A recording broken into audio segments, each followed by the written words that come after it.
On the U.S. military drawdown in Afghanistan amid concerns the Taliban is already making large gains. Here's the president. Briefed by our senior military and national security leaders on the status of the drawdown of U.S. forces and allied forces in Afghanistan. When I announced our drawdown in April, I said we would be out by September, and we're on track to meet that target. Excuse me. Our military mission in Afghanistan will conclude on August 31st. The drawdown is proceeding in a secure and orderly way, prioritizing the safety of our troops as they depart. Our military commanders advised me that once I made the decision to end the war, we needed to move swiftly to conduct the main elements of the drawdown. And in this context, speed is safety. And thanks to the way in which we have managed our withdrawal, no one U.S. forces or any forces have been lost. Conducting our drawdown differently would have certainly come with an increased risk of safety to our personnel. To me, those risks were unacceptable. And there was never any doubt that our military performed this task efficiently and with the highest level of professionalism. That's what they do. And the same is true of our NATO allies and partners who have supported. We are supporting and supporting us as well as they conclude their retrograde. I want to be clear. The U.S. military mission in Afghanistan continues through the end of August. We retain personnel and capacities in the country, and we maintain the same authority under which we've been operating for some time. As I said in April, the United States did what we went to do in Afghanistan, to get the terrorists who attacked us on 9/11 and deliver justice to Osama bin Laden, and to degrade the terrorist threat to keep Afghanistan from becoming a base from which attacks could be continued against the United States. We achieved those objectives. That's why we went. We did not go to Afghanistan to nation build, and it's the right and the responsibility of the Afghan people alone to decide their future and how they want to run their country. Together with our NATO allies and partners, we have trained and equipped over nearly 300,000 current serving members of the military, the Afghan National Security Force, and many beyond that who are no longer serving. Add to that hundreds of thousands more Afghan national defense and security forces trained over the last 2 decades. We provided our Afghan partners with all the tools, let me emphasize, all the tools, training, and equipment of any modern military. We provided advanced weaponry, and we're going to continue to provide funding and equipment, and we'll ensure they have the capacity to maintain their Air Force. But most critically, as I stressed in my meeting just 2 weeks ago with President Ghani and Chairman Abdullah, Afghan leaders have to come together and drive toward a future that the Afghan people want and they deserve. In our meeting, I also assured Ghani that U.S. support for the people of Afghanistan will endure. We will continue to provide civilian and humanitarian assistance, including speaking out for the rights of women and girls. I intend to maintain our diplomatic presence in Afghanistan, and we are coordinating closely with our international partners in order to continue to secure the international airport. And we're going to engage in a determined diplomacy to pursue peace and a peace agreement that will end this senseless violence. I've asked Secretary of State Blinken and our Special Representative for Afghanistan Reconciliation to work vigorously with the parties in Afghanistan, as well as the regional and international stakeholders to support a negotiated solution. To be clear, countries in the region have an essential role to play in supporting a peaceful settlement. We'll work with them, and they should help step up their efforts as well. We're going to continue to work for the release of detained Americans, including Ferrix. I want to pronounce the name correctly. I misspoke, so that he can return to his family safely. We're also going to continue to make sure that we take on the Afghan nationals who work side by side with U.S. forces, including interpreters and translators, since we're no longer going to have military there after this. We're not going to need them, and they have no jobs. We're also going to be vital to our efforts, and they've been very vital, and so their families are not exposed to danger as well. We've already dramatically accelerated the procedure time for special immigrant visas to bring them to the United States. Since I was inaugurated on January 20th, we've already approved 2,500 special immigrant visas to come to the United States. Up to now, fewer than half have exercised their right to do that. Half have gotten on aircraft and commercial flights and come, and the other half believe they want to stay, at least thus far. We're working closely with Congress to change the authorization legislation so that we can streamline the process of approving those visas. And those who have stood up for the operation to physically relocate thousands of Afghans and their families before the U.S. military mission concludes, so that if they choose, they can wait safely outside of Afghanistan while their U.S. visas are being processed. The operation has identified U.S. facilities outside the continental United States, as well as in third countries, to host our Afghan allies if they so choose. And starting this month, we're going to begin begin relocation flights for Afghanistan SIV applicants and their families who choose to leave.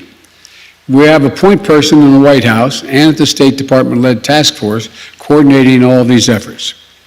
But our message to those women and men is clear.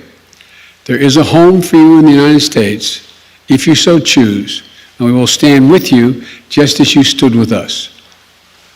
When I made the decision to end the U.S. military involvement in Afghanistan, I judged that it was not in the national interest of the United States of America to continue fighting this war indefinitely.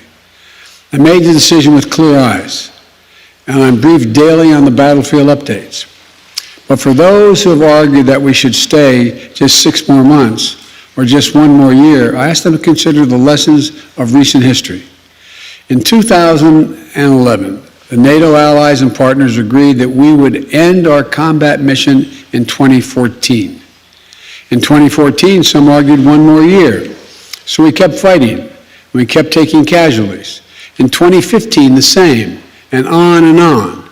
Nearly 20 years of experience has shown us that the current security situation only confirms that just 1 more year fighting Afghanistan is not a solution, but a recipe for being there indefinitely. It's up to the Afghans to make the decision about the future of their country. Others are more direct. Their argument is that we should stay with the Afghanistan indefinitely. In doing so, they point to the fact that we have not taken losses in this last year. So they claim that the cost of just maintaining the status quo is minimal. But that ignores the reality and the facts that already presented on the ground in Afghanistan when I took office. The Taliban is at its strongest militarily since 2001. The number of U.S. forces in Afghanistan had been reduced to a bare minimum.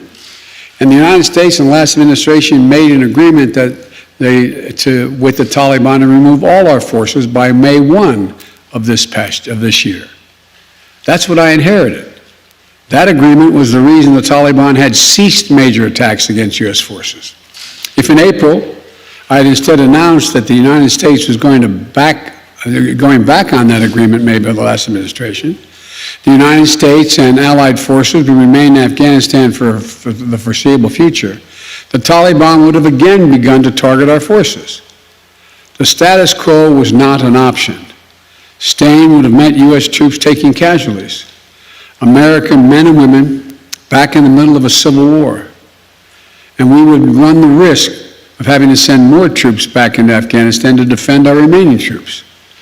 Once that agreement with the Taliban had been made, staying with a bare minimum force was no longer possible. So let me ask those who want us to stay, how many thousands more Americans' daughters and sons are you willing to risk? How long would you have them stay? Already we have members of our military whose parents fought in Afghanistan 20 years ago? Would you send their children and their grandchildren as well? Would you send your own son or daughter? After 20 years, $1 trillion spent training and equipping hundreds of thousands of Afghan national security and defense forces. 2,448 Americans killed, 20,722 more wounded, and untold thousands coming home with unseen trauma to their mental health. I will not send another generation of Americans to war in Afghanistan with no reasonable expectation of achieving a different outcome. The United States cannot afford to remain tethered to policies created in response to a world as it was 20 years ago.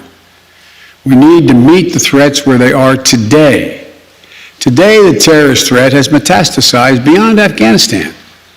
So, we are repositioning our resources and adapting our counterterrorism posture to meet the threats where they are now, significantly higher in South Asia, the Middle East, and Africa. But make no mistake, our military and intelligence leaders are confident they have the capabilities to protect the homeland and our interests from any resurgent terrorist challenge emerging or emanating from Afghanistan.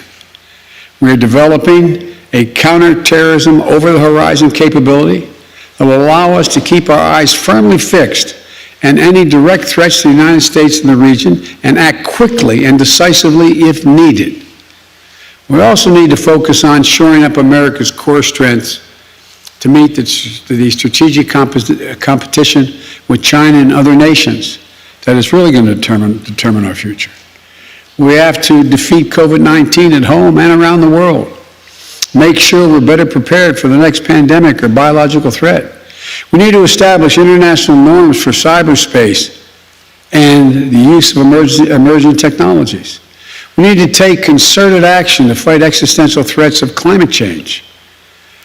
And we will be more formidable to our adversaries and competitors over the long run if we fight the battles of the next 20 years, not the last 20 years.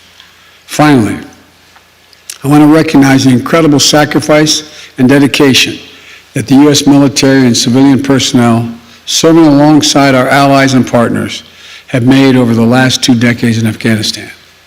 I want to honor the significance of what they've accomplished and the great personal risk they encountered and the incredible cost to their families.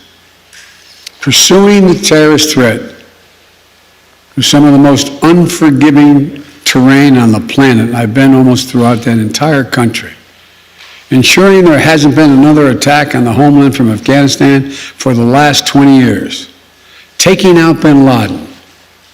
I want to thank you all for your service and the dedication to the mission so many of you have given, and to the sacrifices that you and your families have made over the long course of this war.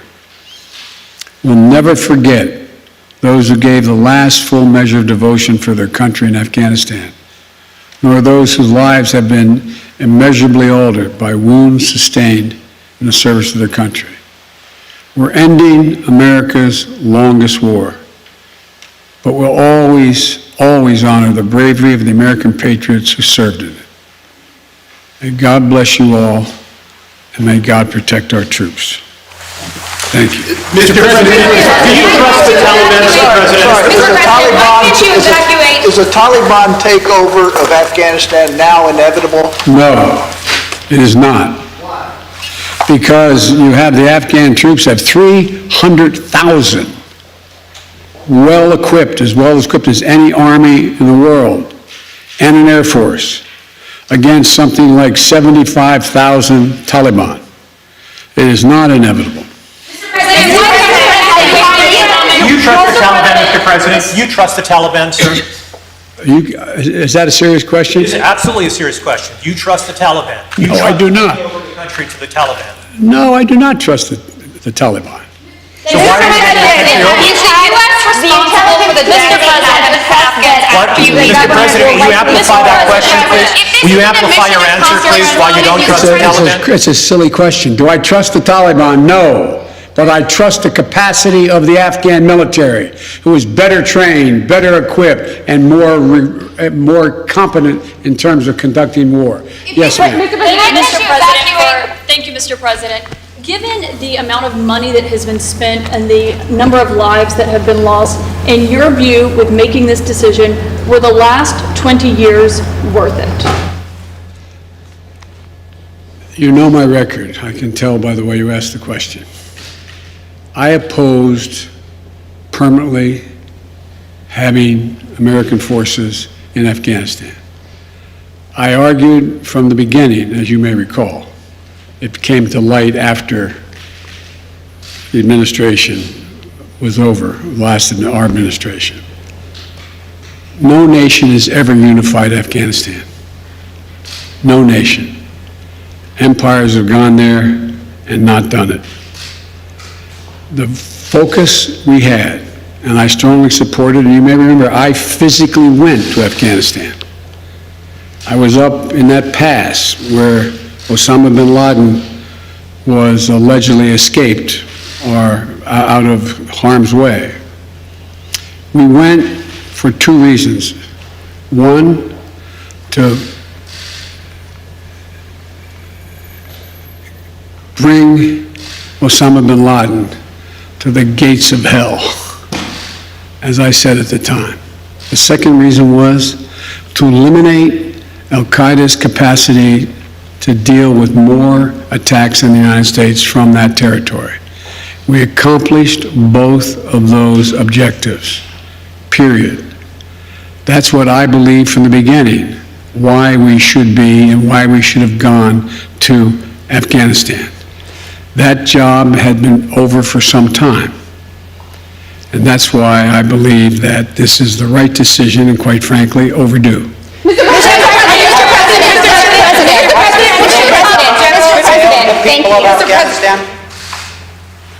Mr. President, thank you very much. Your own intelligence community has assessed that the Afghan government will likely collapse. That is not true.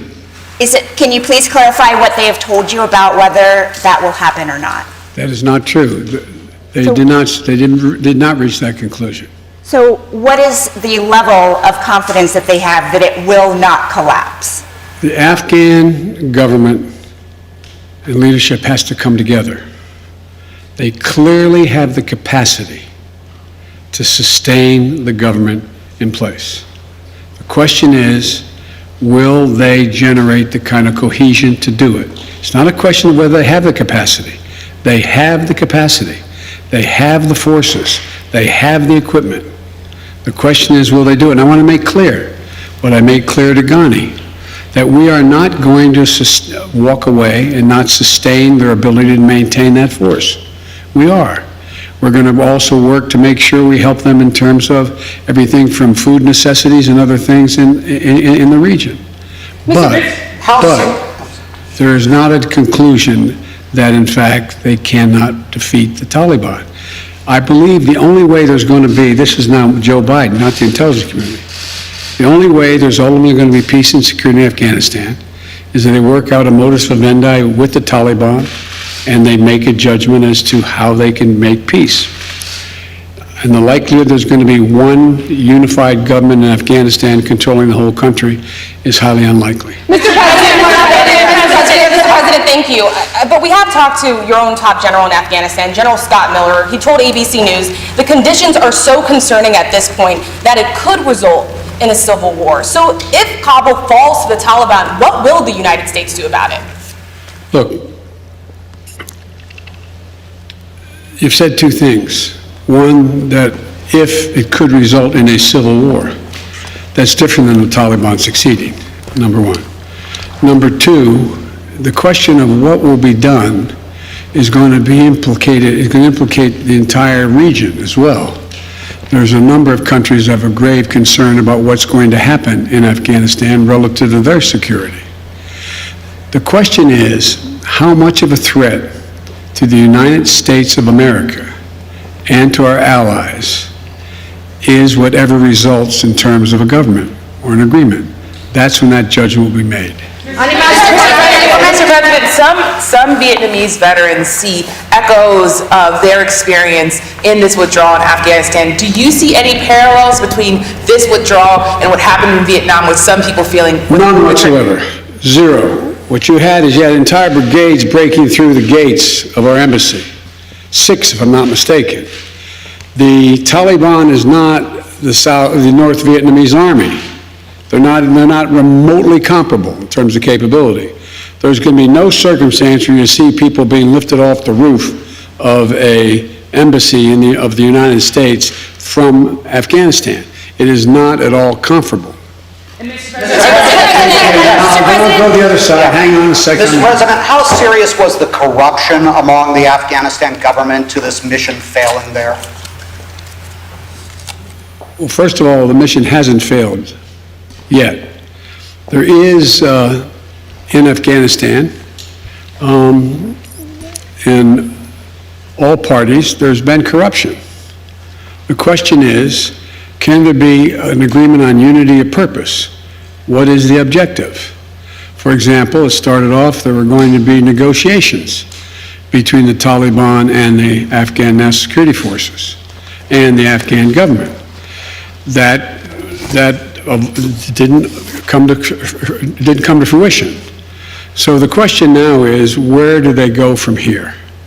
That the jury is still out. But the likelihood there's going to be the Taliban overrunning everything and owning the whole country is highly unlikely. Yes, ma'am. Mr. President, will the United States be responsible for the loss of Afghan civilian lives that could happen after the military exit? No. It's up to the people of Afghanistan to decide on what government they want, not us to impose the government on them. No country's ever been able to do that. Keep in mind, as a student of history, as I'm sure you are, never has Afghanistan been a united country. Not in all of its history.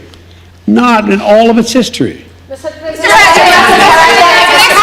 if this isn't a mission accomplished moment, what is it? No, there's no mission accomplished. The mission was accomplished in that we got Osama bin Laden, and terrorism is not emanating from that part of the world. Safety, as you just said in your remarks, are you satisfied with the timeline of relocating Afghan nationals? Is it happening quickly enough to your satisfaction, if it may not happen until next month at the end? Well, much of it's already happened. There's already been people, about 1,000 people have gotten on aircraft and come to the United States already on commercial aircraft. So as I said, there's over 2,500 people that, as from January to now, have gotten those visas, and only half decided that they wanted to leave. The point is that I think the whole process has to be speeded up, period, in terms of being able to get these visas. Why can't the U.S. evacuate these Afghan translators to the United States to await their visa processing, as some immigrants at the southern border have been allowed to do? Because the law doesn't allow that to happen. And that's why we're asking the Congress to consider changing the law. But in the meantime, we can guarantee their safety if they wish to leave by taking them to third countries, and/or while the wait is taking place, to come and hopefully while they're waiting there, to be able to bring them back to the United States if that's what they choose to do. Afghan suffered women. Any message, good message for Afghan women in future, because they have achievement, they are really concerned about their achievement. They are very concerned with good reason. Yes. When I was in Afghanistan, I've been there a number of times. I remember being in a school outside, and by the way, the schools in Afghanistan are not fundamentally unlike schools on the West Coast, where they have, an area in the middle that is sort of looks like a playground, and single-story buildings connected around it. And I remember speaking to a group of young women. I guess they're roughly, don't hold me to this, they look like they'd be 14, 15 years old. And they're in school, and there's a tiered classroom with single light bulbs hanging from the ceiling, as I know you know. And I said that, the United States came here to make sure that we got this terrorist Osama bin Laden and that terrorist didn't amass again to go after our country. And then we're going to have to leave. And the young woman said, "You can't leave. You can't leave." It was heartbreaking. "You can't leave." She said, "I want to be a doctor. I want to be a doctor. I want to be a doctor. If you leave, I'll never be able to be a doctor."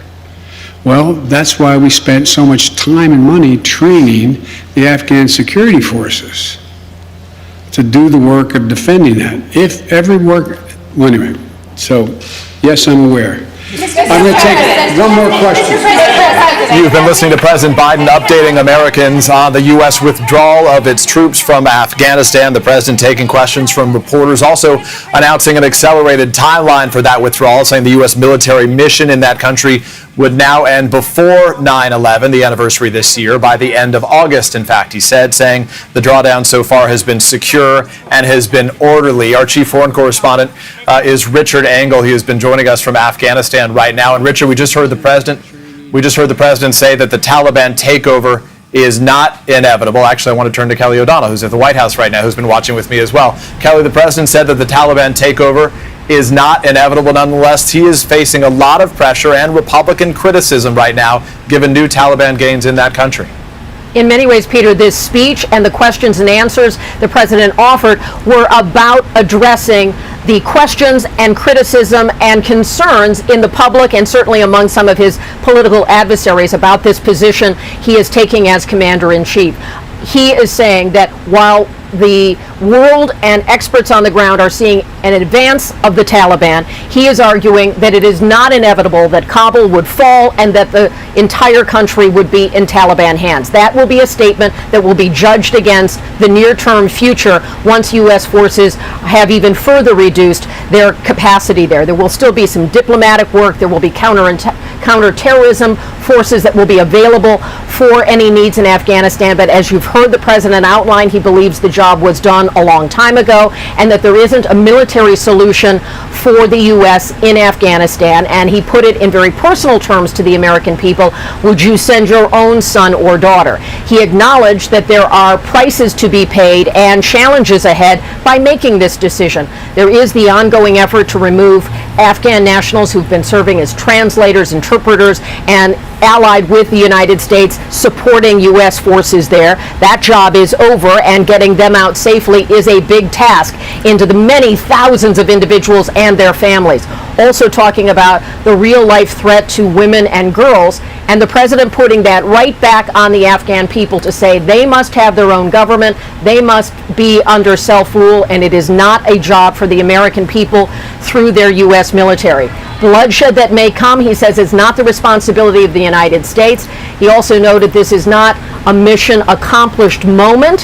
He said the mission has not failed, at least not yet. A curious description from the president and commander-in-chief, who for a long time was himself a critic of U.S.-Afghan policy, and now as commander-in-chief has to make these decisions, outlining and defending his position today. Peter? Kelly O'Donnell at the White House for us. Again, we're joined now by our chief foreign correspondent, Richard Engel, who is in Kabul right now. And Richard, we heard the president say that the U.S. humanitarian and security support would continue there. By the end of August, there would be roughly 650 Americans left. But what is the situation on the ground right now as the Taliban is making gains? So President Biden said that Afghan women should be concerned. And they are concerned, and many Afghans are concerned that the Taliban are making rapid advances, not just in the countryside. They have created something of a ring around Kabul. In many cases, they are taking posts from the Afghan military, from the Afghan police, without fighting. The Afghan security forces that were trained by the United States, the hundreds of thousands of them that were trained at a cost of over $1 billion, are collapsing during this withdrawal. There are, he said, about 75,000 Taliban, but there are only tens of thousands right now of effective Afghan troops, the Afghan commandos, elite special forces that are being moved around the chessboard from battle to battle to take on the Taliban. So a major priority for this country is to reunite its security forces before they collapse, before they give up all of their weapons.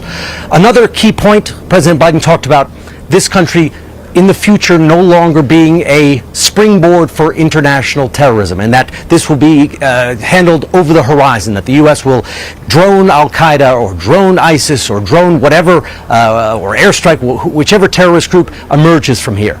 But it is not only about territory, it is the symbol of this. I've spoken to Taliban leaders. They are declaring this American withdrawal, not in response to this speech, but this American withdrawal as a major victory. They are saying that because of their determination, because they had God's will, they were able to push out an American superpower. And that is a message that resonates online. It inspires extremists. It is not only about territory. And then finally, President Biden was asked about parallels to Vietnam, whether we would see American personnel being evacuated from the roof of the U.S. Embassy.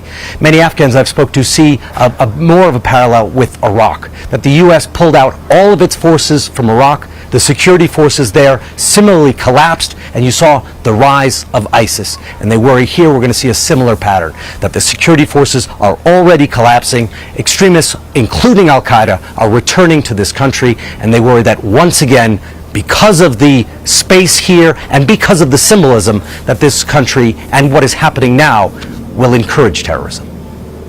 Richard Engel on the ground for us in Kabul. Richard, continue to be safe. The president announcing that accelerated timeline, saying that speed is safety. We're going to have much more tonight on Nightly News. I'm Peter Alexander. We thank you for watching.